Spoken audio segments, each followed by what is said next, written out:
Hey,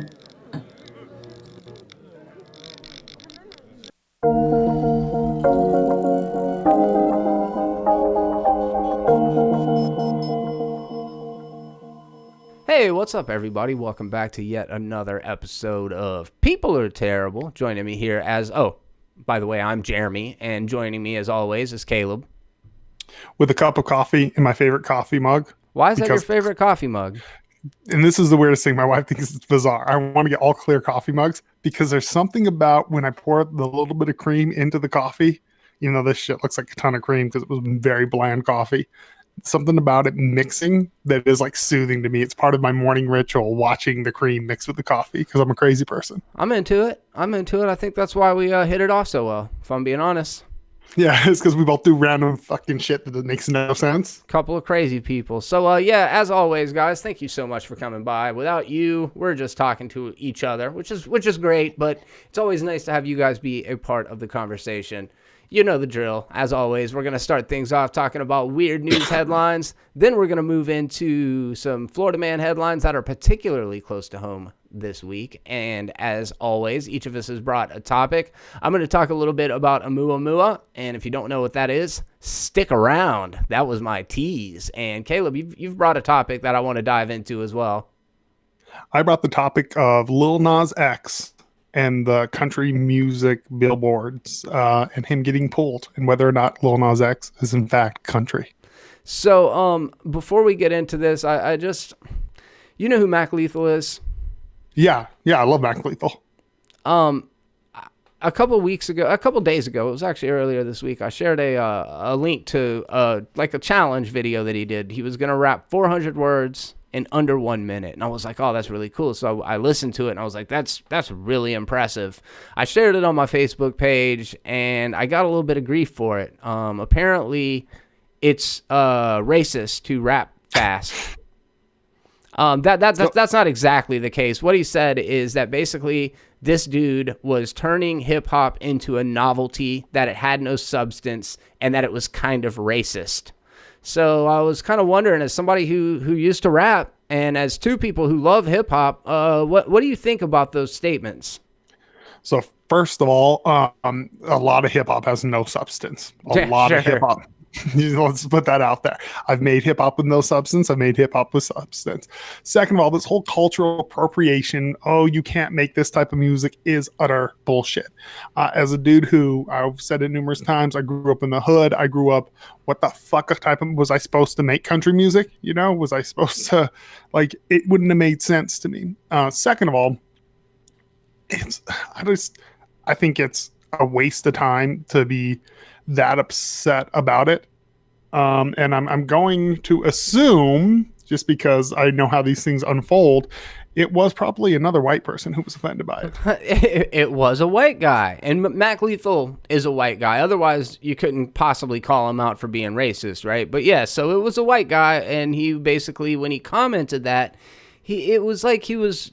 I took the insinuation as to say, you listen to racist music. That's how I took it. I don't know if that's what he meant to say by saying it, but I was like, oh yeah, count on the white dude to call out the other white dude for listening to a white rapper and then calling it racist. You know what I mean? I'm like, you are the last person I want to hear this shit from. So what I did, go ahead. I was gonna say, he was inadvertently calling you racist. Basically, that's how I took it. Maybe he 100%. wasn't.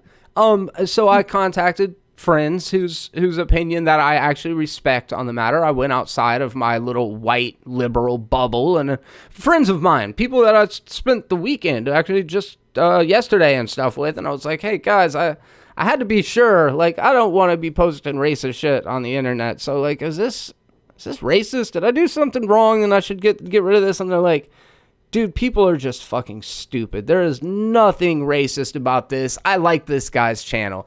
And Mac Lethal, maybe you could accuse him on this particular track about not having a lot of substance, because that was not the point of it. It was volume. It was about how many words you can fit into a minute. And he's got really strong lyrical content. This guy's not like an amateur. He gets millions of views on his videos. Even if he had no content, Twista, his whole career has been about rapping fast. Yes. And it's not content rich. Never has been. Yeah, yeah.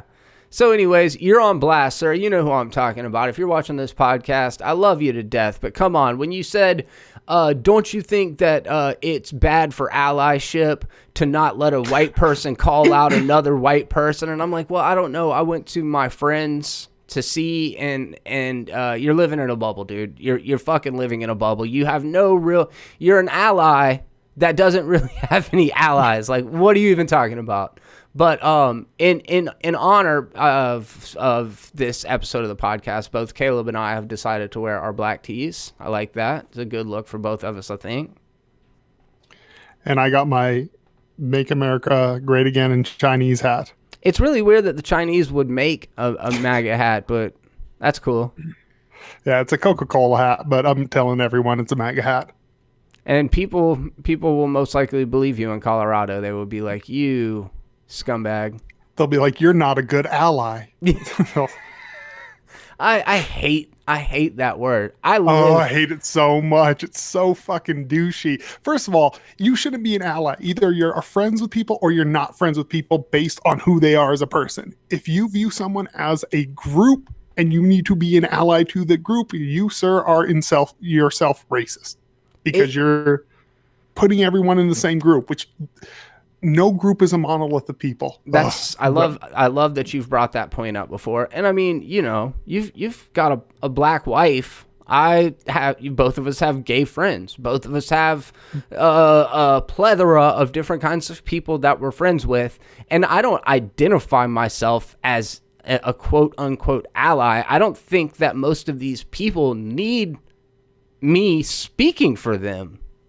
No, I was best man in a gay wedding, and guess what? Those two men are grown-ass men. If they need to speak up, they can. I'm not their ally. I'm not their mouthpiece. They're good people. That's why I'm friends with them. Period. Yeah. Silly stuff to kick this thing off. But yeah, I was a little rubbed the wrong way about that whole conversation. If you guys hadn't checked out Mac Lethal's stuff, he's got some good shit. He's been doing this thing for, I don't know, like a long time, and he's a pretty talented rapper. Yeah, he's a super talented guy. So, all right, well, now that we got that out of the way, we'll go ahead and move into some weird news headlines.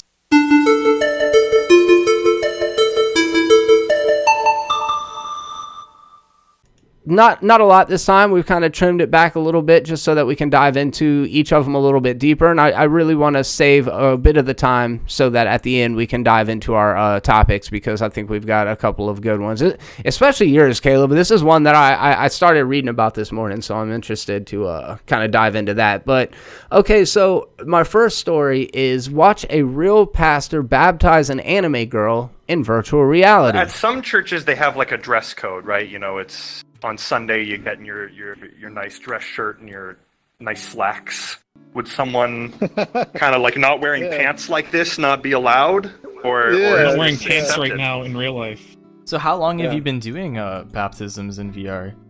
We did our first one, let's see, probably a year ago. Actually, one of the gals that did get baptized, she has like a condition where she can't even leave the home. There is a website called Futurism, and it had an article talking about a pastor in this virtual community that I'm not familiar what this VR space chat room kind of thing is, but she was able to get baptized, and this wasn't the first baptism he'd performed in this I don't, do you call it a VR chat room? I think I think it's just VR chat. And so I kind of just wanted to get your thoughts on the idea of, I mean, do you think it's a legit baptism? Yeah, I think so. I mean, after watching, I didn't watch the entire video, but I watched about half of it. It's about a 10-minute video. I watched the first 5 minutes, and the preacher talks about he has a VR church, and he's actually brought up some really cool real world examples where he talked about a woman who was housebound. She couldn't leave the house, and he was able to baptize her, and she was crying over it because she thought it would never happen. And I think as everyone knows, I love VR for entertainment. I think for what it can do for the world is absolutely brilliant, and I do think it's going to be a big part of everyone's life in the future. And I think this is pretty awesome. It's giving the opportunity for people who might have time constraints or might have even social anxiety, even though this probably makes it worse, not getting out. But all these other things, it gives them opportunity to bond and be a part of a community that they might otherwise have a hard time being a member of. Do you think you can bless virtual water? Yeah, I would assume so. That's kind of an interesting aspect of it. I assume, though, if all of this other stuff is legitimate, then why wouldn't a person who's actually a priest, he actually has this church, I don't see how it would be all that much different. Honestly, it's a symbolic gesture more than anything in the first place, So if this was an opportunity for this person to become born again as a spiritual person, then I don't see anything wrong with that. You and I have talked before. I'm not a particularly religious person, but I think that church can do just wonderful things for people, and I think community is a really big part of that.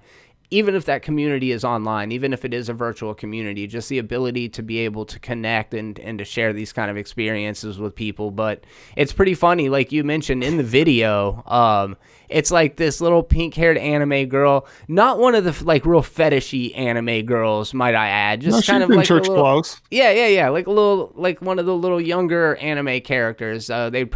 She'd probably be represented as like a 12 to 16-year-old, maybe somewhere in that age, 10 to 14-year-old. I don't know how anime age works, but then also Winnie the Pooh's there, and there's a couple other characters there, but they all talk in their real voices, so they're all on like a TeamSpeak or like Discord or something like that, to where they're all talking. And one of I think it was Winnie the Pooh's like, "Do you think I could do a baptism with no pants on?" And then one of the other guys chimes in and says like, "I don't have any pants on now." So do you think that there's any concern of like unsavories being part of these kind of rituals and things like that? There's always a concern with unsavories being a part of every group. Yeah. Whether it's in person. I can't tell you how many shitty people I've ran into who go to real church every weekend, and they're rotten to their core. Yeah. And so I think there's, the more I feel like there might be people who would do this just to troll people. I could see more being a problem than actual people really being unsavory coming to this. And then there's also the whole like catfishing thing. Like, is this minister, not this one in particular, but some other person that performed those rites, are they who they say they are? Is the person who, in the case of like of a virtual marriage, are the people that are getting married the people they say they are? But this is kind of universal all the way across the internet, especially as this deep fake stuff gets better and better. It's hard to know who's who. Speaking of that, did you see the video of Joe Rogan on Donald Trump's face? No. I'll have to send it to you. It's pretty good. Like, it looks pretty real. It's Joe Rogan's face, but he looks heavier, and it's Donald Trump talking, and he's moving, and it looks like Joe Rogan. It's weird. Oh yeah, I'll have to check that out. And if you guys do want to watch that real pastor baptize an anime girl in virtual reality, I will post a link down in the description so you can check out the whole video on YouTube. Pretty interesting stuff. At least to get a little sample of it. I don't think either of us watched the entire thing. Yeah, no, it's interesting. It's not 10 minutes interesting. Yeah, right. Not like our hour and a half podcast is. Isn't that the truth? Yeah, shit. You get 2.5 hours. I did a panel yesterday out in Mobile. It was basically, and I hate to do panels where it's like how to be a YouTuber. I was doing it to support some friends who wanted to, I guess, share their experience on how to be a YouTuber. I don't feel like I am qualified to give that kind of advice, but yeah, there was a point to that story. I just can't remember what it was. I don't feel like either of us would be qualified on how to be a YouTuber. Oh yeah, that was the thing when I mentioned, it just depends on what kind of content you make on how long it should be. We do 2.5 hour long podcasts and people just like groaned audibly in the audience. I don't think that's what they were expecting to hear, because like 3 to 5 to 10 minutes, I think, is kind of the norm, but neither of us want to compromise. We like what we do, so we do long form content and hope that people find it on the podcast feed. That's all I watch on YouTube is long form content. I don't watch anything underneath an hour.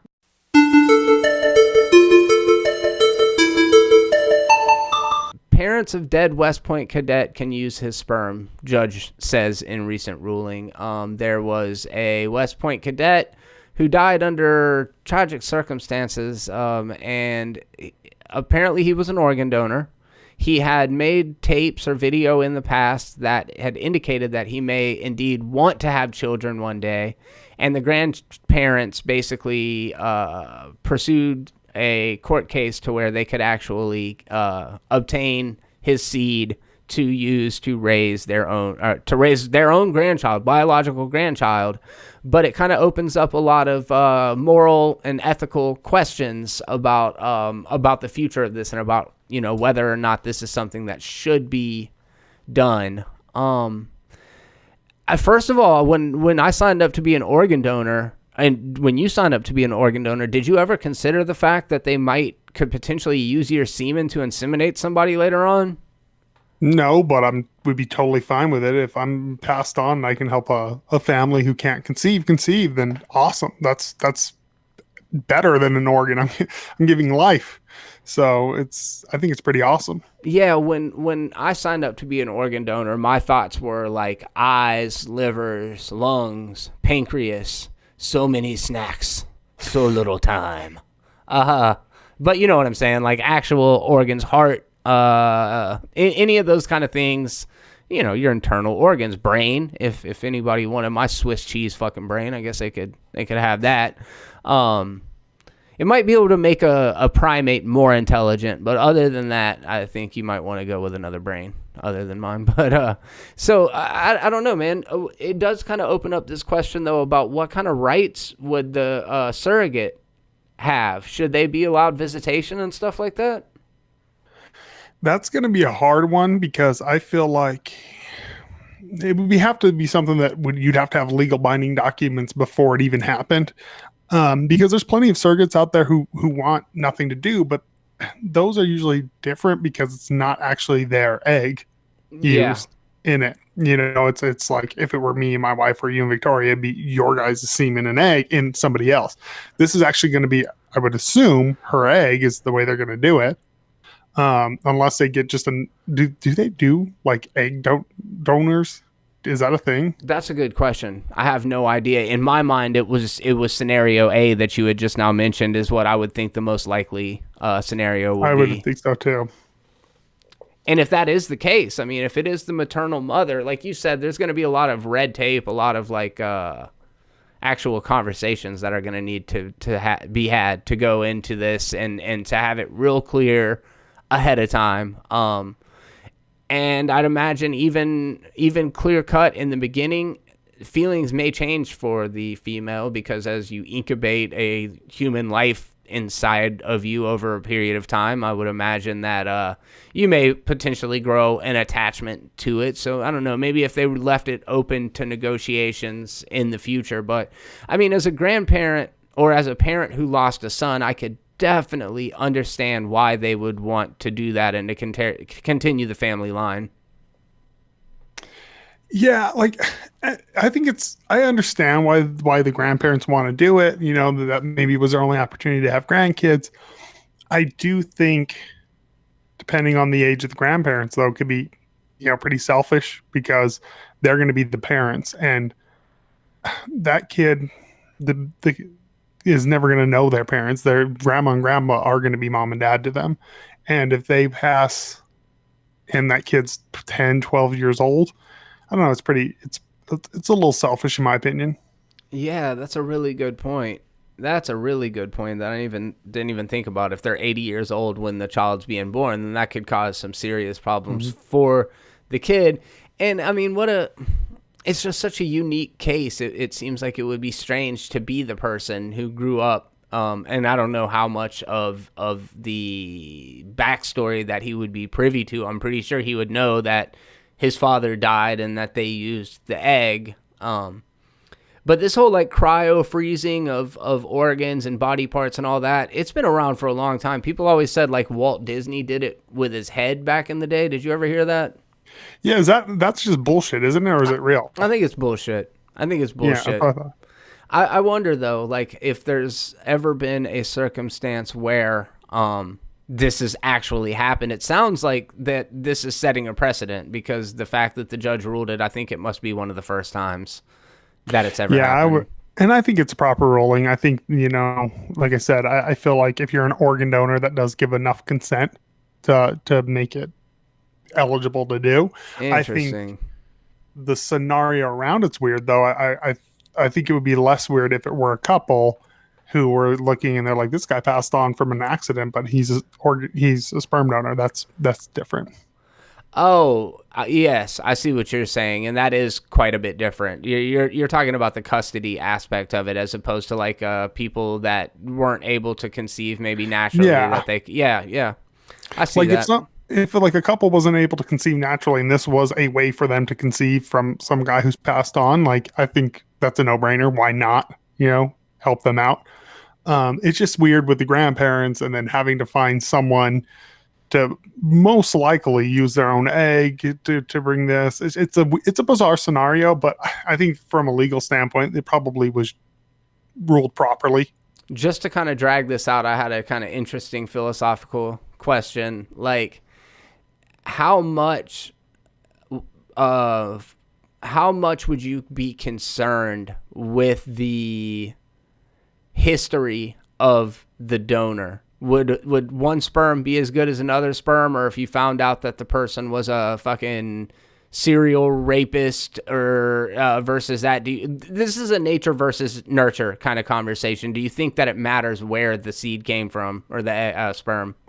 100%. I think mental history, as far as mental ailments and also physical, is something you need to take into consideration, because I tend to lean toward more nurture, because I think I've known people who've come from horrible families with a lot of these issues, and they're fine. They're very successful adults. But to deny the fact that any of this genetics plays a point in it is kind of crazy too. Yeah, I agree. I think it is a little combination of both. Yeah, I don't know. It's interesting. It's interesting. I'd actually love to hear your guys' thoughts on it. This is definitely a conversation starter. If you want to check out the entire video that I learned about it from, I will post the link to the Philip DeFranco show down in the comments section below.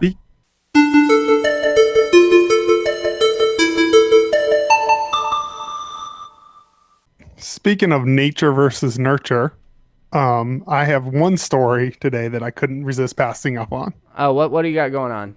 Woman takes in chubby cat, but soon discovers it's not what she thought it was. A woman thought she was doing a good deed by taking a lost cat into her home. She found a cat, quote, screaming its head off while it was stuck in her garden fence. She rescued the animal, took him aside, and then wanted to take some pictures to help track the owners down. So she posted this on Craigslist. She wrote, "Found cat last night, was stuck in between my fence screaming its head off. I brought it inside because it looks too big and healthy for a stray, and dogs here escape often and will eat cats that get out. It is very thick and has little stripes and spots on its legs and big white round spots on the back of its ears. Only thing that looks wrong with him is he doesn't have a tail, but it doesn't seem like anything new." And then went on to say, "He is very vocal and mean," with a bunch of exclamation points. I think he's a tabby and Bengals mix, maybe some Maine Coon, because he's just too big and chubby. I took most of these pics last night, so the lighting makes him look brown, but he's actually more gray. He was very hungry. Please, if you're this owner, contact me ASAP, in all caps. I cannot keep him because as cute as he is, in all caps, crazy, and has gotten into everything in that house in one night, and is, again in all caps, extremely aggressive. After seeing her ad online, everyone started commenting and saying, "Hey, you may want to get that out of your house, because that is not a house cat. That is a bobcat." You have adopted a bobcat. Oh, man. What? This could have ended so bad.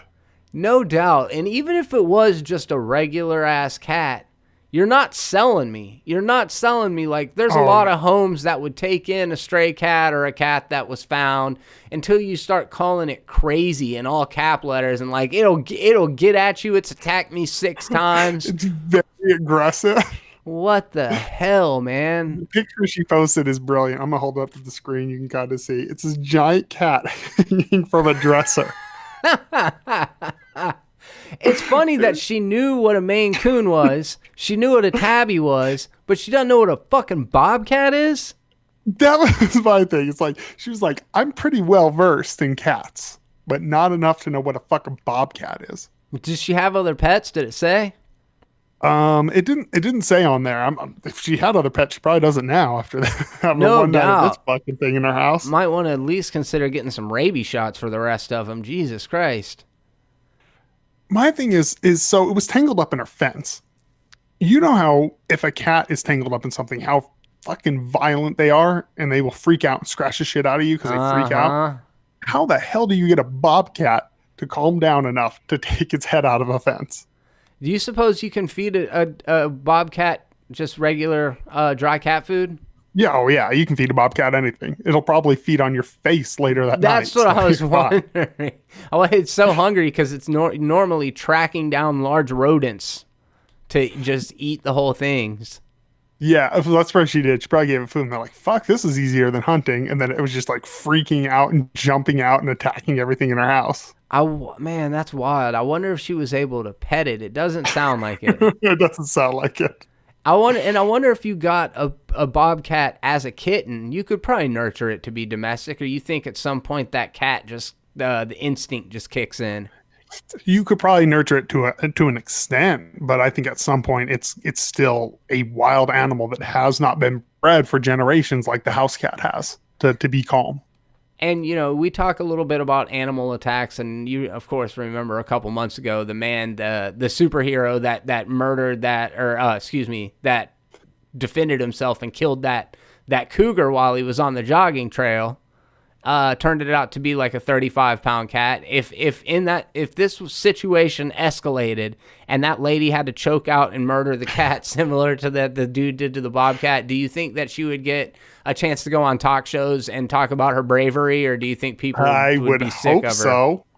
No, I wish that would have happened and that she would have been able to go on, because it's different because she didn't just stumble across it. She brought it into her home. And I would love it. I would love that she had to like Darce choke this damn cat, you know, on the ground. Yeah. Or like, what were we talking? The coaling in Australia. She just has to bust out her compound bow. Yeah. Fucking shoot that fucker like 3 times while it just runs around the house. Man, that's crazy. That is a crazy story. I'd be terrified. Bobcat does not sound fun to have in the house. Red going on to ask people to share the post so they can get the necessary likes. Lieutenant Brett Johnson spoke to HuffPost about Sims' various criminal charges, including drugs, protective order violation, and DUI. Police say suspect will turn himself in if wanted post gets 15,000 Facebook likes. So apparently this man he's basically in trouble for like being on the run from the law. It doesn't sound like he really did anything super crazy. I don't know what the initial charge was, which maybe I should look into, but it sounded like he didn't show up in court or wasn't paying his court fees or whatever. So there was a wanted poster up for him. The police were able to contact him via Facebook, which of course it's typical for the day and age that we live in. And he's like, yeah, I'll turn myself in, but I'm going to need to get 20,000 likes on my mugshot before I do it. And the cops are like, 20,000? Man, I don't know if we can do 20,000. I'm pretty sure we can do 10,000. Typical negotiation shit, like a hostage negotiator. I'm pretty sure we can get you 15,000 views or 10,000 views. And he's like, nah, we'll have to meet in the middle. How about 15,000 Facebook likes? And so they were like, all right. And then they posted a post on their like police Facebook page that was like, hey, we need your help. We know this sounds a little crazy, but we told this asshole that we were going to get him 15,000 Facebook likes. This is from Torrington, Connecticut. He was a 29-year-old man, wanted for multiple counts of failure to appear, and he said he would turn himself in. Okay, so it said in the post, it will be difficult, but it's doable. So please like this post, and while you're at it, share it, tweet it, Instagram it, Snapchat it. Man, the cops are just getting so savvy when it comes to social media. As of 1 p.m. on Wednesday, and we're recording this on Sunday, as of 1 p.m. on Wednesday, the post only had 4,500 likes. Still a long ways from catching Sim's attention. However, within the hour, it broke 5,500. So they're well on their way. One Facebook user asked in a comment, which I think it was me, but I don't remember. He said, "Will the surrender be on Facebook Live?" They said, no, we have to draw the line somewhere. So apparently that's where they draw the line. Police added in another comment that they have a sneaking suspicion he's in New York and is inaccessible to us. So it would be great for him to turn himself in. Then again, you know how these guys are. You could always let us know that too. It'd save you might know where these guys are. It could save us the suspense of the 15,000 likes. So if you're scrolling through Facebook, I know you don't use Facebook. Would you click like on this? Yeah, I would, because fuck this guy. He sounds like an idiot. And one less idiot on the street is always a good thing. But doesn't he win? Yeah, I don't know. If he ends up in prison, does he really win? Are there any winners really in this situation? Yeah. The police department looks like a bunch of fucking idiots, if you ask me. I was like, I know who loses, and that's us, our police forces. I mean, like, why your mugshot, too? Like, if he was an aspiring something, you know what I mean? Like, if he was a model or something, and they're like, look, if you can get my mixtape, this new single that I dropped, if you can get it up to 15,000 likes, I'll turn myself in because of street cred or whatever. But for your wanted poster, man, who wants that shit going viral? Why doesn't the police just search his IP address and track him down? Yeah. I mean, you would think that seems a lot easier. Somebody would know how to do the cybercrime stuff. I bet it would probably get tracked to like some public library, though, right? Could be. I mean, or it could be his home, his mom's house. Yeah, he's chilling in the basement, baiting. Maybe he's got a good VPN like I use. He doesn't have a VPN. This guy does not have a VPN. What an idiot. So what about you guys? Would you click the like? I would be conflicted. I think instead of doing that, I would post like any of the other emojis. I wonder though, is that what he's after? Does it have to be likes? Can it be the wow face or the sad face or the angry face? Do those all count as engagements? Or just like a bunch of comments on it, like what counts? I think it has to be likes from the sounds of it. Yeah, specifically has to be likes. You have to like my ugly ass mugshot, and then I'll turn myself in. He's not going to turn himself in. He's going to be like, haha, I got my likes, and now I'm still 100%. On the lam. Why would he turn himself in? It's, That's some funny negotiating though. Like we're like the idea of a bank robber being like shut in on a bank and the hostage negotiator out there with the mega horn like, come out, and he's like, I'm not coming out till I get 13 Domino's pizzas, a helicopter, and $50,000 cash and a free pass to Mexico.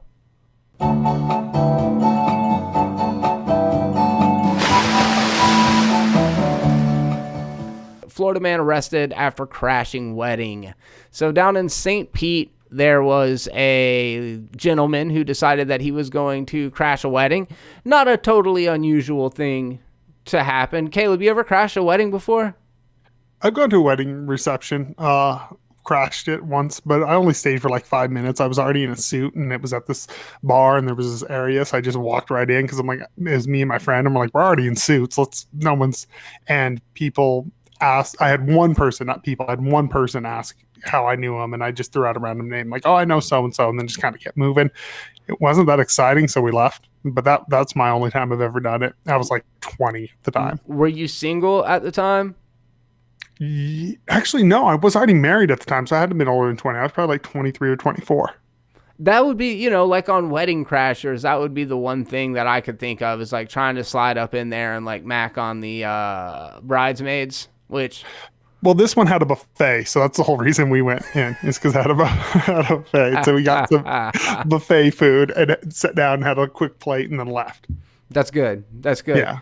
Man, you can't go back and watch Wedding Crashers these days. It's just it's like Does it hold up? It holds up. The humor's a little I don't know, off color these days, I guess. It's a different time when you used to be able to go pick off the drunkest bridesmaids at the wedding and take them home and have sex with them. Now this is like a Me Too nightmare now. Yes. That movie. Me Too, the movie. So what if Wedding Crashers 2 came out and was called Wedding Crashers 2 #MeToo? That's a great title. Yeah, it is. So this is a pretty run-of-the-mill story. I actually, I've DJ'd weddings before, and there's always at least going to be one or two people that probably don't belong there. But what I like about this is this guy was not concerned about being discreet. He took the opportunity to cut in to the bride and the groom's first dance and get in on that action. Wow, how would you react at your wedding if some rando was like, hey, can I cut in? Well, my wedding was small enough to where I would have been like, who the fuck are you? There was like no one at my weddings by design. It was like right. 40 people. But honestly, I have such a good sense of humor. I'd probably laugh it off. My wife wouldn't be so keen. No. I think she would lose her shit. No, it's their day, like that. That's it's well known. Weddings are mostly. I mean, it's great, and it's obviously the groom's day as well. But it's obviously this is like a dream for so many girls, and to have it jeopardized in some ways would be. It could be devastating, but I think they both took it in stride. The bride said that she was a fan of Wedding Crashers and that they'd like to basically thank the guy for giving them the memories. However, he's in jail, so I'm wondering, did they press charges? Was there security? Oh, no, wait. Once they found out he crashed the wedding, they tried to run him out of there, and apparently he was playing hide and seek with security trying to not get busted, so I think it was probably the hotel that had him arrested. Yeah. So it was probably the drunken hide and seek that was the issue. But if you, so separate from, having some dude cut in on your wedding, if you woke up the next day and it had made national news and people were talking about it and stuff, that would change it from being something that was like kind of disrespectful to something that was pretty fun, right? Yeah, I would totally laugh about this. It's going to make your day memorable. It's going to be one of those stories they can tell their kids and be like, oh my God, we had this guy crash it and then he ran around. But I'm that type of person. It takes a lot to get to me because I feel like you should live life for the stories. Like if you don't have a bunch of crazy stories at the end of your life, you didn't fucking live life. Yeah. And that's how I've always done. You and me share weird stories on here all the fucking time because we've done shit. Yeah. And if you view everything through that lens, even crazy shit, you're like, this will be a story tomorrow. And it helps you get through life. At least it does for me. Yeah, absolutely. Absolutely. Stories are the thing, and this was big in Game of Thrones, but stories are memories. It's the memory of the life that we had and everything. It's like it all comes down to just the stories that we make, the memories that we make and stuff like that. And I think that's a pretty cool and that's a good memory to have. And, in this world, like viral videos, they come and they go so fast that it's hard to remember and keep them all straight. But recently... Take a bath. Yeah. Get in there. Oh my God, there's water going everywhere. How's it feel? It's warm.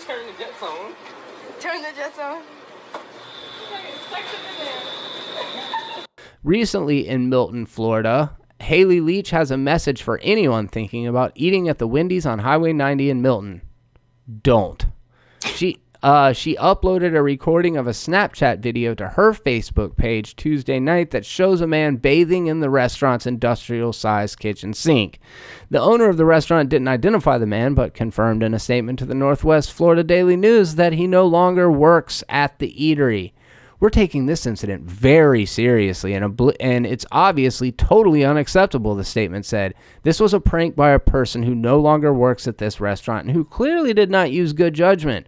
We're taking this opportunity to reinforce our very strict quality procedures with our restaurant team." So apparently this Wendy's has a problem with people bathing in their dish sink. So it's not a standard Wendy's where they normally don't care? Yeah, I guess not. I guess this is one of those fancy pants new Wendy's. This is one of the ones where like you go to the table in order. Must be. So the barefoot man wore nothing but shorts as he climbed into the sink, much to the delight of the coworkers cheering him on. It's kind of a weird sentence. The barefoot man wore nothing but shorts. So couldn't they just taken the barefoot man part out of it? It's a little redundant. It's like the barefoot man. The barefoot shirtless man wore nothing but shorts. The man who was naked other than the shorts that he was wearing shorts as he climbed into the sink. Yeah, it's a little... I think that should be the headline of how bad this headline is. They laughed as they recorded him in soapy water. One of the girls asked him how the water felt, and he said, "It's warm." So obviously not known for his wit, or he wouldn't have been bathing in a sink for a laugh in the first place, but he'd have probably been able to come up with something better than it's warm. Well, and he probably would have been able to come up with something original. I've seen this done like 3 different times in the years past of someone bathing in it. So you have? Yeah. This is like an old thing that people have done. I saw it a couple of years ago and was like, this guy's an idiot. Saw it again a couple of years after that and I was like, this guy's an idiot. And now again, this guy's also an idiot. So do you think that this dude was the nastiest thing that's been washed in that sink? Oh no, they've scrubbed some bugs down that sink and stuff before. Definitely. Like, I look at the picture, I'm like, he's a young kid. After he got out of the sink, they could just give it a quick rinse off, maybe throw some of those little disinfecting or like degreaser tabs in there. It'd have been good to go, man. You'd be right back into business. It's still pretty gross, though. It's pretty gross. Yeah, I mean, it's pretty gross, but I don't know, like, he definitely should be fired, and this kid doesn't sound like he makes good decisions and maybe needs to reevaluate some things and grow up a little. So, I worked at Beach, and I'm going to go ahead and edit that part out. I worked at... I was gonna say, you might want to edit that part out. And I remember one Mardi Gras parade coming into the back, the prep area, and there was just some dude pissing into the mop sink, which wasn't where we did dishes. It wasn't where we did anything other than fill up the mop buckets with water and stuff. I'm just like, dude, get the fuck out of here. What are you doing? And he's just like, oh, man, my bad, blah. Just kind of walked out as if nothing happened, and we all laughed about that. But dude, what's even grosser than that is, like, have you ever worked fast food or anywhere where there's a drink fountain? Have you ever worked with drink fountains? Yeah, I worked at KFC in Los Lunas, and you can keep that in. Those people are assholes who owned it. Grounded? No, I don't know. They could be different owners. That was 20 years ago, but yeah, I've worked at somewhere. So when I was cleaning the drink machines, because there was so much yeast in the air, it would coagulate anywhere where there was moisture. So the actual drains of the soda fountain where it goes down that little tray, they would be completely full of like this coagulated slime. And it was the grossest thing ever. I don't know. I mean, we'd have to go in there periodically and clean it out. And my preferred method of doing it, and this is fucking nasty too, but I would cup my hand over the end of it to where I was actually just blowing into my hand, but I had created like enough of an airtight suction to where I could blow into my hand and just launch this nasty slime right out the backside of this tube. And that was really gross. But lots of fast food restaurants, if you take the covers off of the actual like drink fountain, like you take the Coke plastic thing off of there, dude, roaches will make colonies in those soda fountains. It is the grossest thing ever. So we'd have to go in and periodically clean those things out because roaches would make hives in there. And I think I remember you telling me a story similar sometime. Yeah, we were cleaning the back of KFC, and we moved the fridge, and because we had like a big walk-in one, but then there was like a smaller one, we moved that, and there was like a hole in the wall, and like just roaches just fell out. So we called the owners, and we're like, keep in mind, I'm like 15 at the time. I'm like, hey, what do you want me to do about this? There's like roaches just pouring out the wall, and they're like, put the fridge back. And that was there, just like cover that bitch up. Yeah, we don't want to see it, so just cover it up, and it'll be like the roaches were never there. Is that the restaurant you were talking about? Yeah. Nasty. Yep. Gross. All right, one more Florida Man headline, and then we'll go ahead and get into our topics.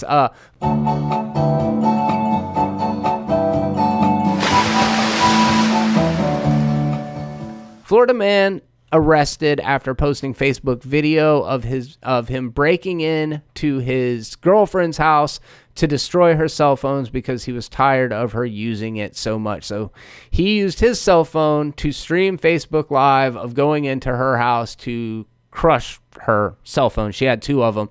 And this story actually comes to us from Pensacola. So any of our listeners that are from right here, yep, this happened in our backyard. I didn't actually watch the live stream video, but let's see. He was upset that his girlfriend spent too much time on the phone, allegedly posted a Facebook Live video of himself breaking into the house where he then smashed her 2 cell phones. Apparently the door was unlocked, but when the girlfriend left, he was still sitting on the front porch. So right after she left, he went ahead and let himself up in there and just destroyed her 2 phones.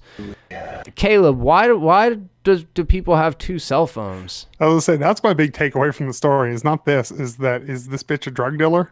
Because she has a burner phone. If you have 2 phones, you're doing something illegal. Something illegal, yeah. Like I always remember back in the day. I think it was in terms of pagers. I don't remember what it was, but there was a lyric in a song, and it was like, I keep 2.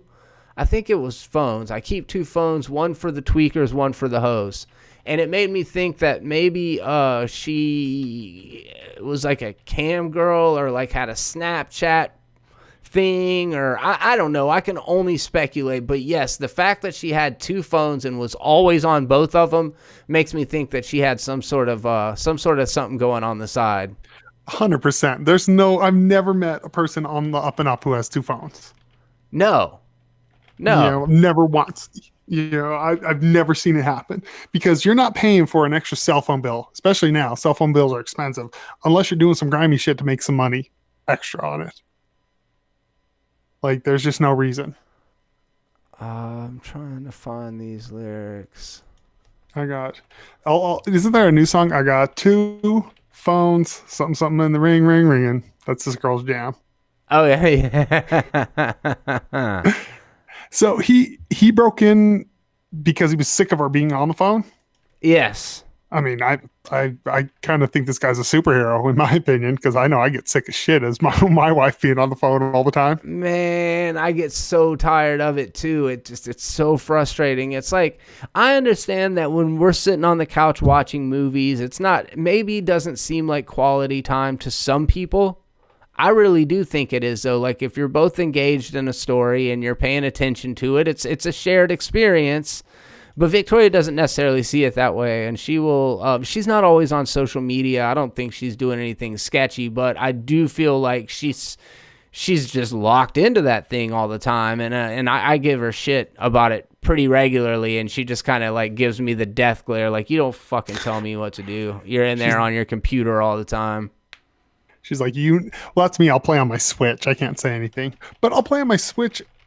So first of all, I am much better at multitasking than my wife is. Yes. Like, if she's on her phone, she doesn't even have social media. She is glued to her phone. I'll be like playing Switch, and I'll be like, oh, still engaged in the movie. Look down. Oh, and a lot of times when I do that, it's a reality show or something. We're watching The Bachelorette, which doesn't require a lot of brain power to watch.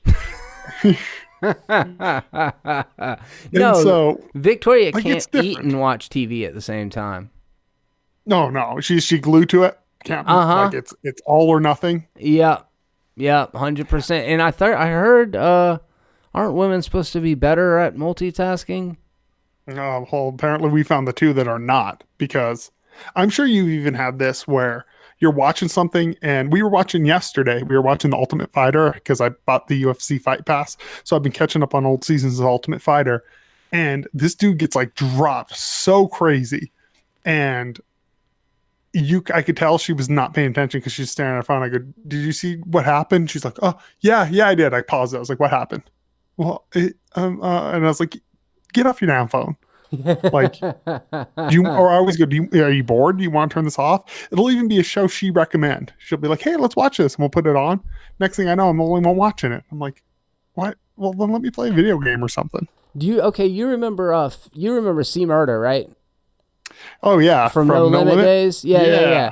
Trippin' want to know why I got 2 beepers. I couldn't tell her, one for the hose and one for the tweakers. Yep. Okay, I do remember that. That's so funny, man, and that was always like our mantra about that. So I don't know what the lady was up to. She obviously had one as like her hidden phone. Well, it wasn't very well hidden, obviously. But so guys, short of breaking your girlfriend's cell phone and streaming it onto social media, what is a better way of going about trying to get your girlfriend to get off the phone? You got any words of advice for that? No, if you figured out, please let me know. I can think like hiding the phone. That's the best I could come up with. Yeah, that was where mine went. But then that just sounds like a nightmare because then she's just going to be running around looking for her phone for an entire day. And you're just like sitting there playing video games like, I don't know, I haven't seen it. That actually sounds good. I can get some gaming time in. That sounds like the move right there. Yeah, I don't know, man. What a crazy story. And then and we've seen this so many times. That one dude on one of our videos like had a shootout with cops on live stream. Is it like a World Star hip hop thing? Is it like, I don't understand. Like what is the end game in incriminating yourself like that? I think it's like weird social media clout. Like social media cred is the new street cred. It's fucking weird. It is weird. You even see like big time rappers now. Like what the hell's his name? That rapper Blueface. And he'll be like screaming at his mom and live streaming it. You know, and you're like, first of all, dude, that ain't gangster. I'm sorry, yelling at your mother. Like, I knew dudes who are locked up for life would never disrespect their mother. No, period. that's the no. If you don't respect your mom, you don't respect women. You're a piece of shit. Yeah, but it's like he does it for social media. Well, it translates to actual fame and money. You know, so people like that shit. They're like, yeah, tell your mom. I guess so. Tekashi 6ix9ine built a career off of it. 50 Cent stays relevant from doing it. It's weird. Tekashi 6ix9ine, man. He doesn't come up near enough in our conversation. I know. We're getting to all the good people. We're going to talk about Blueface, Tekashi 6ix9ine, and Lil Nas X all in the same podcast. I don't put Lil Nas X in that same category, but we'll get there. First, I want to get into this is the conversation that half of the audience is going to shut off for, and that's why it's good that you're actually posting separate topics because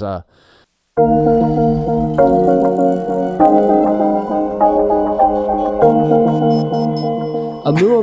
This is going to crash the podcast. Yeah, this is where the fun ends. Oumuamua is the first interstellar object, which means it came from outside of our solar system. Now, who's to say if it's the first one, but it's the first one that we've actually seen. And they know that it's from outside of our solar system because of what it's made up of, because of its bizarre kind of flight pattern.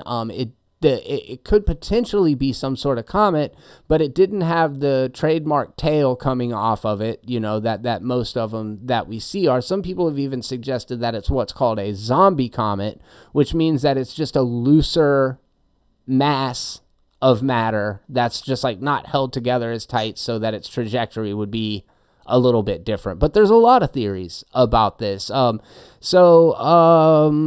This was all the way back in October 19th, 2017. Researchers discovered an enigmatic cigar-shaped object screaming away from the solar system at nearly 57,000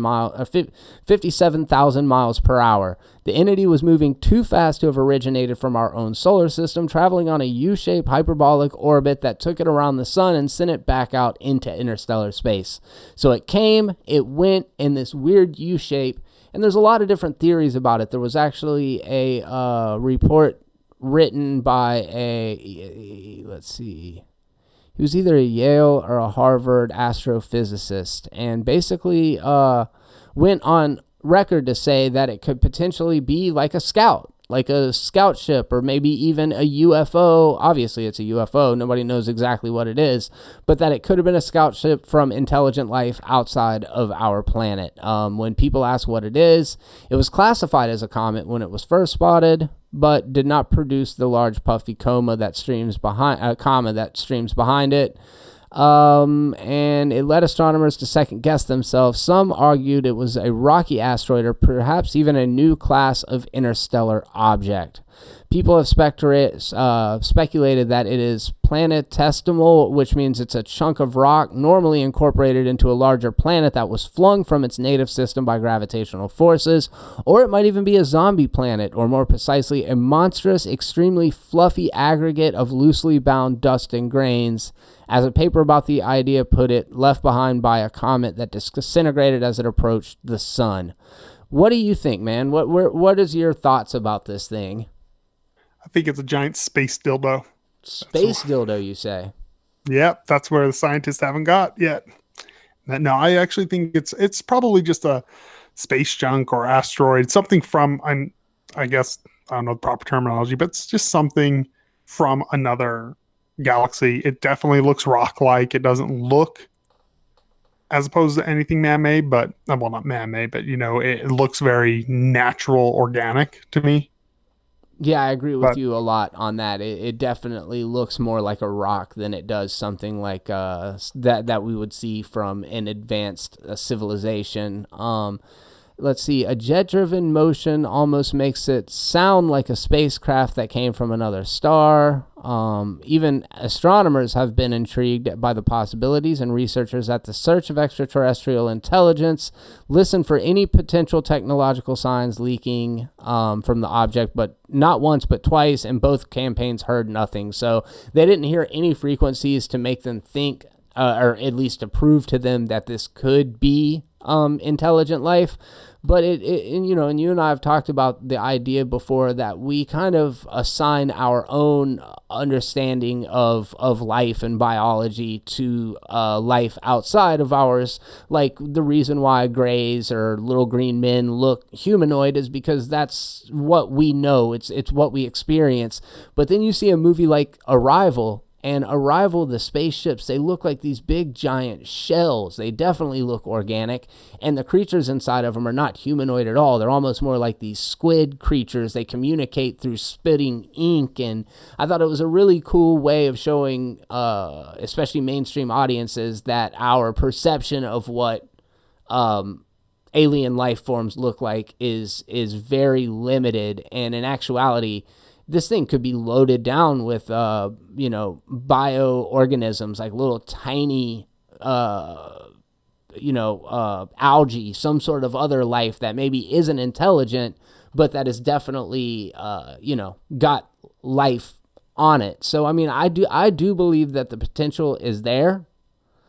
And there was a Harvard Smithsonian Center for Astrophysics released its own conjecture that it was a light sail from an advanced technological civilization. His reason centered on the fact that outgassing would have altered the visitor's rotation period, an effect that should have been easy to identify, but it wasn't. And this kind of all brings me back around to the idea of like Galileo and how back then people laughed and ridiculed at him for believing that the earth was round, and that science is kind of this thing that is constantly evolving. And I think the knee-jerk reaction is, if we haven't discovered it yet, then it must not be true. Yeah, you hit on two things that are weird pet peeves of mine, is when people say, well, life couldn't exist on there. And I'm like, well, life as we know it. It could be right. It could be a gas that has consciousness. I mean, we don't know. What it could be, because we view everything through our lens. But you also hit on something that I see very often now, where it's science is not a democracy. It's not majority rule. That's not how science works. If that was, like you said, we would still think the earth was flat. Right. There's all of these great advancements in science were all by radicals. They were by quote unquote crazy people. All of them were, because they didn't agree with the norm. And so like, even though I don't think this is anything, I do believe in alien life, but even though I don't think this is specifically, it very well could be. It could be something that, it could be algae. It could be intelligent algae that is spread throughout this and guiding it. You don't know what any of this could be. And the fact that it is from so far away, that even further cements the idea that the potential for interstellar travel could potentially be there. Yeah, as long as you're traveling, was it 57,000 miles per hour? It seems like it's doable. Yeah, and then the physics around that get weird. It's like, if we were to travel 57,000 miles per hour, we would just melt. Yeah. Right? Like, I don't know. I mean, it depends on how like, essentially, if we're in a spacecraft and essentially it puts a shield around us, so the object moves that fast, but we inside do not. I think theoretically it's the same thing as a plane on a bigger scale. A plane, you're not going hundreds of miles an hour yourself, but it's on a bigger scale, as long as I think encapsulated inside is stable. I don't see why we couldn't. And yeah, to kind of further what you were saying about, how the scientific community isn't a democracy and stuff like that, there was definitely a time, I remember in the 1980s, being taught that dinosaurs were direct relatives and descendants of reptiles. And that whole idea has dramatically been challenged over the past couple of decades. I think since about the 1970s, maybe a little before that, when they started to realize that hollow bones were much more close to avian species than they were to reptiles. And when Jurassic Park came out, a lot of people speculated even at that time that dinosaurs had feathers. At least several species of dinosaurs had feathers. And you remember the very first scene of the first Jurassic Park, the kids kind of just like, oh, what's scary about a big chicken is what it sounds like. And then Dr. Grant goes to give them the whole spiel about it. And it's just interesting. Science exists to be proven wrong. Science exists to be challenged. And nobody's ever said... scientific theory itself dictates that, it can... I guess what I'm trying to say, even evolution, Darwinism, that thought, that's something that didn't come around until the early 19th century, some like 1920s, something like that. I don't remember exactly, but yeah, there's all these radicals that come in, and then the conventional wisdom, the people who hold themselves in very high regards in the scientific community, they'll laugh at it, they'll dismiss it until it's finally proven, and then they have to kind of eat crow and be like, well, guess maybe I wasn't right about that after all. Yeah, that's the thing. I actually, why I love science in general, is all science is bad science until it's good science. All of it is. So do you think, which is fascinating. Yeah, it really is. Do you think within our lifetime we will have any sort of conclusive evidence of life outside of our universe, or any sort of other life? I think we'll have something. It may not be intelligent life, but I think we'll find something, a possibility of something. I don't know if we'll, have like first contact or anything like that, but I could see us finding something through some imaging on a planet where we're like, we're pretty sure this has life on it. Yeah, I agree with you. I mean, I think when they found traces of water on Mars, that was a really compelling, that water used to flow on Mars. I think that was a very compelling little addition to this idea of, the sun is just one star. There are, infinite stars out there. And if each one of them could support life just because of its positioning to the sun and the fact that it had water, then there are literally hundreds and thousands, if not millions, of other intelligent life forms out there. And as you said, maybe not the way that we perceive them to be, but I do think that they're out there. So I think it's a matter of time. Maybe we won't find it in our lifetime, but I suspect within 100 years, maybe 150 years, that it won't even be questioned anymore, and that people will have a deeper understanding of like, oh yeah, there are definitely extraterrestrials out there. And one cool thing about it is NASA has actually, because of this kind of stuff, they've dedicated a whole branch of their facility to constantly monitoring the stars and these radio frequencies and signals to hopefully contact life in some way. And while there hasn't been any concrete proof yet, the truth is out there. I think we'll find something. I really do. All right, well, let's try to bring this thing back into being relevant. Talk about some shit that you got going on. This is something that I just learned about this morning.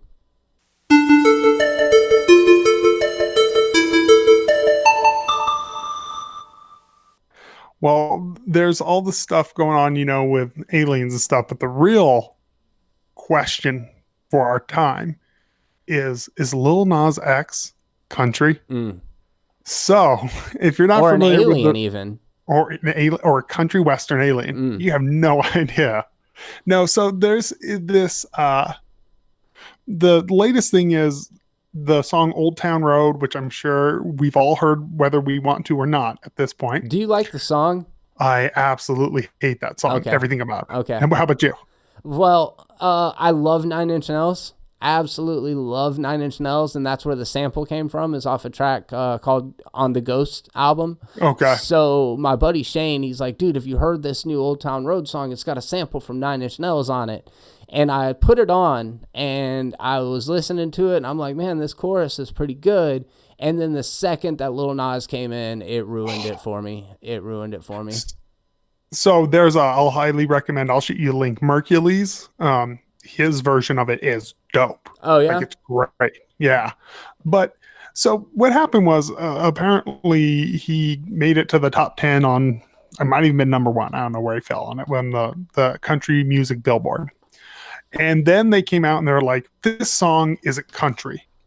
So they pulled it off of that. And now there's been a big controversy on whether or not it's racism, if that's why they pulled it off, if he was a white guy, or kind of why to do it. Where do you fall on it? Do you think this song should be included on a country music Billboard? Well, this let me make this about me. About 10 years ago, me and my buddy Shane, we were working on a Western themed album. The whole idea was to sound like not country music, but Western music, you know, like old Sergio Leone, Ennio Morricone, whatever the guy that scored all of those Fistful of Dollars, Hang 'em High, The Good, the Bad, and the Ugly. And we produced an album, and it's very... it became relevant within the past couple of years. We were way ahead of the curve at the time that we released it, but hip-hop and country music are two of the biggest genres in music right now. I mean, they are pop. Pop obviously is always going to outsell them, but you know, you think about Lady Gaga, her last album, and even A Star Is Born, there is much more country sounding music on it. A lot of people have kind of went back to the roots as far as all that goes. Old Town Road is definitely a country song. If you only had to split it one way, it's a country song with hip hop verses on it, kind of, but it's not even really it's not really like he's rapping the verses all that much. All songs rhyme, you know what I mean? And he's doing a voice thing, and he's rapping about horses and his Wrangler jeans and all of this stuff. I think it falls into the country music category. How about you? I think it 100% does not fall into country music. Okay. I would say this is on hip hop. Even when he's singing the Old Town Road and it's like auto-tuned, it sounds like Quavo or Future doing a modern hip hop track. I would put this in the same category. I would put Ghetto Cowboy in, which I would not consider that a country song. Bubba Sparks' Deliverance, which is an amazing song, but it's not a country song. I don't know if you remember Nelly's song that he did with like Tim Florida McGraw Georgia Line. It's the Baby You a Song that made me want to roll my windows down and cruise. No, is a different one. The one got that all in my head. I think about it. So that I would consider a country song. But I think there's a difference between theme and music. I've done a country theme song before when I was making music. It was not a country song. Right. This is a sample over a hip hop beat, which it doesn't sound super rap, but modern rap doesn't sound super rap a lot of times anymore. Good point. Mm-hmm. And I was talking to one of my friends, and she said, well, modern country, there's a lot of rapping on it anyway. Like people like Big Rich and all these people will attempt their hand at rapping. Cowboy Troy. Cowboy Troy. Yeah. But flip that reverse. If Cowboy Troy was #1 on the hip hop billboard, wouldn't you think it was a little asinine? Yeah, I would. And Big Rich was? It's asinine because it's not that genre. It's dipping your toes into that genre. I see what you mean. But there's been kind of a movement of that. And I wonder if Django Unchained played a factor in it. I don't know. I know you can't put it all to one thing, but that was a Western hip hop themed kind of movie in a lot of ways. And when I say country versus Western, like I said, I feel like this song Old Town Road has a more Western theme to it. Like you said, it doesn't, because country music has gotten very pop. And when you hear it, Bo Burnham has this fantastic song that kind of covers the whole formula of country music. And I'll have to shoot you a link to that because I think you'll enjoy the lyrics of it. But Billy Ray Cyrus is in the fucking song. He's one of the biggest country musicians of all time, right there with like Garth Brooks and Alan Jackson, and you know what I mean? Yeah, but I've heard Method Man be featured on rock songs that didn't make them rap songs. It made them rock songs with the rap verse. Okay, so what about Walk This Way by Run DMC and Aerosmith? I would say that's about 50-50. But I think you could absolutely make the argument that is if anything, I would probably argue that is probably about 50-50 on that one. I feel like that's a lot more smack dab in the center of that than it was. And pretty much that song's not even really changed from the original, besides just having Run DMC use the same lyrics. So what about Linkin Park and Jay-Z? 100% rock. Linkin Park, yes. I don't remember the specific song. I'd have to hear the specific song. It was the Encore, Do You Want More? What the hell are you waiting for? Yeah, that's a rock song. That's a rock song featuring a rapper. Because growing up, rap rock was a big thing in the late 90s, you know? And like even Rage Against the Machine, obviously they're rock, but Zach De La Rocha is one of the greatest fucking lyricists of all time. Like, he is so good.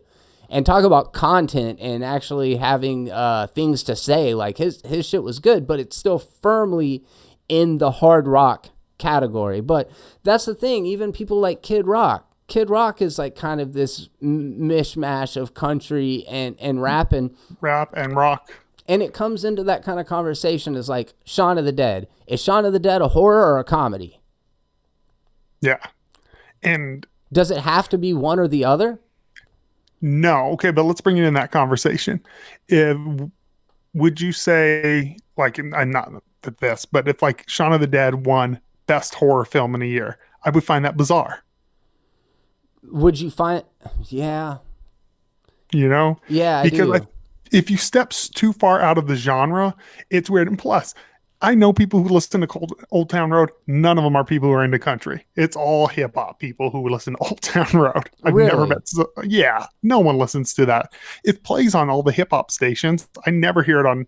I mean, granted, I don't listen to country stations, but I'm assuming it's not a banger on country stations. And here on the Gulf Coast, it's everybody's favorite music is rap and country, like, and it's pretty much like 50-50. There are a lot of people here that love rap. There's a lot of people that like country, and if they were to make a mixtape or whatever, you know, then they would actually probably have these songs back to back. I think Nelly with what was it called? That was it Southern Grammar? What the hell was the name? Country of that? Grammar. Country Grammar. You know, I think he was one of the first people to kind of dip his toes in that.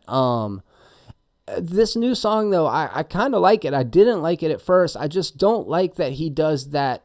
It's like a Southern twang voice thing. It sounds like parody. It does. It sounds like a joke.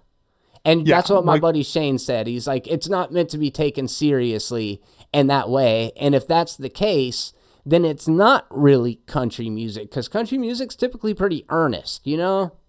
Well, and then even if you look at like the original YouTube one that he uploaded, it's a picture of Red Dead Redemption. You know, like it seems like that's what inspired this kid to make it. Yeah, 100% got that impression, because when I saw the picture for Old Town Road that I'm going to be using for this segment, it is the same font as Red Dead Redemption. And so, I mean, it's okay, man. Like, let's be real about it.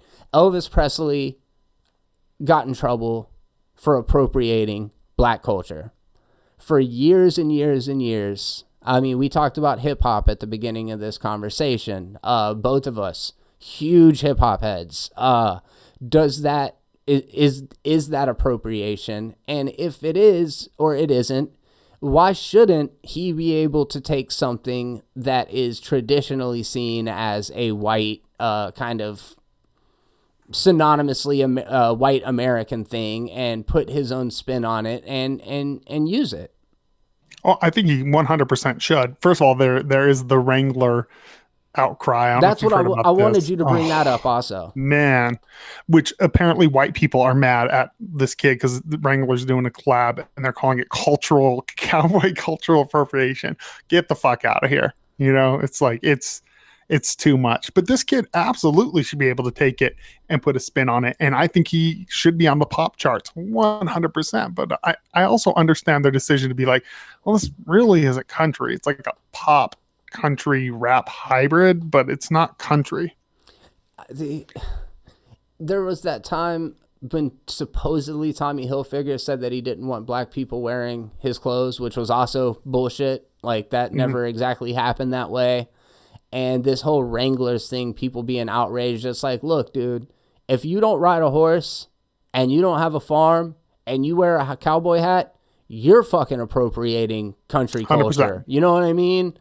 Well, it's the same thing as all the rich kids who, like, I don't care what race you are, but rich kids. My wife was watching like Growing Up Hip Hop or whatever, that show, and these kids are multimillionaires walking around like they're street cats, and I'm like, you're culturally appropriating hood culture. You know, we all do that. That's kind of what America does. Well, and we are a melting pot, and that's why I think I'm so open to it, and that's why I don't really like, you know, weebs. That's an American thing in a lot of ways. It's these people that love Japanese culture, and I understand. Like a lot of times we lack. I don't mean to speak generally. A lot of Americans lack a real strong cultural identity. Like, if you're an Irish American, you've got that. But you know, if you're like several generations just American, the most Americana thing is Westerns, cowboys, you know, and then later on there was like the gangsters, like, you know, the mob, you know. And hip hop's a huge American thing too. It is.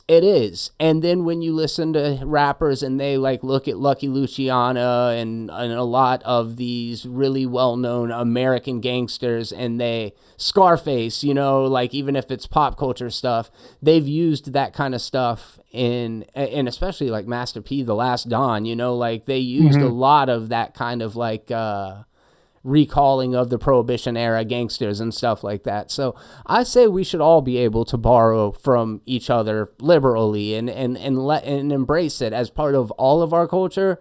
I think I fall on the other side of it from you, totally understanding where you're coming from.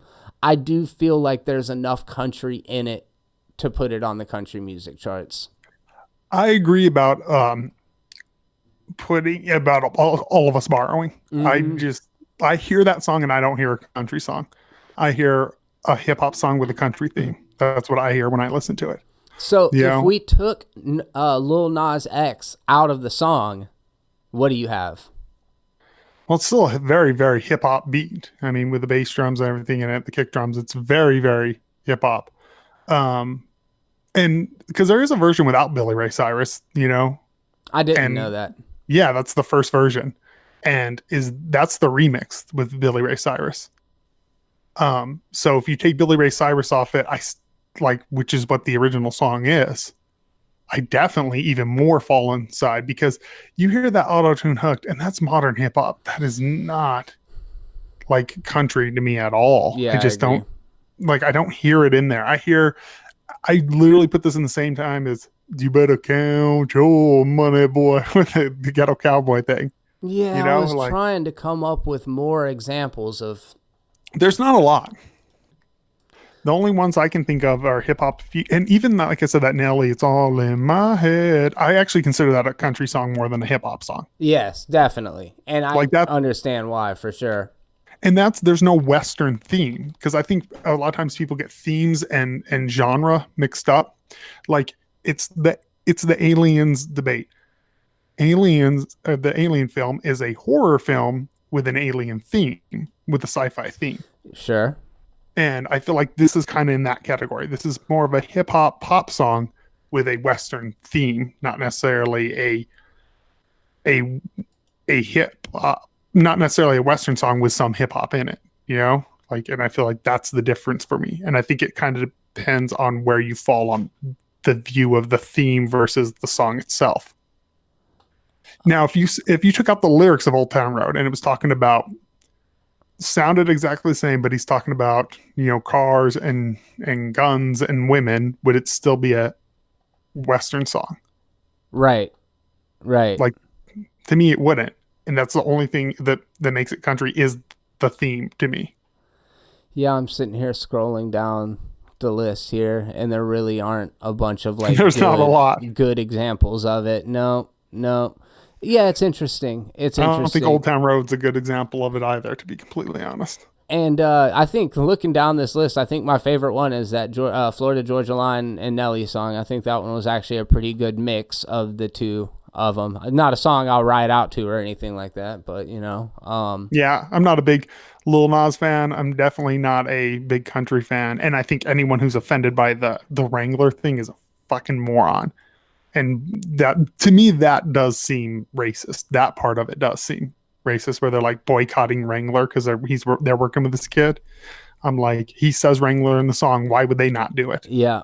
So from April 6th, it does say Billboard may revisit decision to remove Old Town Road from the country chart. It's not going to hurt this kid, though. Like, regardless, No. This is like the biggest song in the country right now, or at least one of them, you know? Well, and the thing is, odds are, no matter what this decision is, I highly doubt this kid's going to transition into a long career. I think this is probably going to be his moment, you know, Yeah. which, Yeah. like, I don't think this is going to change whether it's on. He's going to make a ton of money off this one track. Despite the mounting pressure, will not be adding to... Yeah, it's basically saying that their initial decision to remove Old Town Road from the hot country songs could be revisited, a representative wrote. I don't care all that much either way. No, we sounded all passionate. I could give two fucks about it. Yeah, no, and the conversation around it, I like. I just feel like it doesn't matter where you classify stuff. It's that same kind of thing, like you were saying about best horror. Even if Shaun of the Dead won best horror or best comedy, neither of those take away from the art, from the quality of it, or anything like that. I feel like it kind of reminds me of, like, people get offended when I say people say Avatar: The Last Airbender is their favorite anime, and I'm like, well, it's not anime. And people take it as like I'm shitting on it. No, I'm not shitting on it. I'm not talking about the quality at all. I'm just talking about the classification. That's kind of how I feel with Old Town Road. When I say it's not country, I'm not talking about the quality of it. Why is Avatar: The Last Airbender not anime? Because it's not made in Japan. The definition of anime is Japanese animation. Who made it? It's American made. Oh, okay.